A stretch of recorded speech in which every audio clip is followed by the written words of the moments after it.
Darating din talaga ang araw sa buhay na tatanungin mo ang sarili mo. Sino ba tong lalaki na to? Bakit ang dilim ng kwarto niya? Sino ba yan? Hello guys, my name is Jan Lloyd. I am 21 years old and I'm living from Capacuan, Paracale, Camarines Norte. Ano nga ba yung mga hilig kong gawin sa buhay? I love playing games, spend time with my families, and yes, mahilig ako sa anime.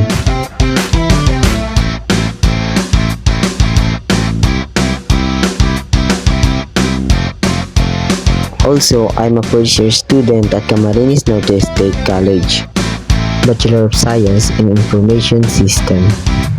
Bakit ka nag-IS? Mahabang kwento. So anyways, my dream is to have my own farming business and travel all over the world. So yun lang naman yung tungkol sa akin. Ikaw, sino ka ba?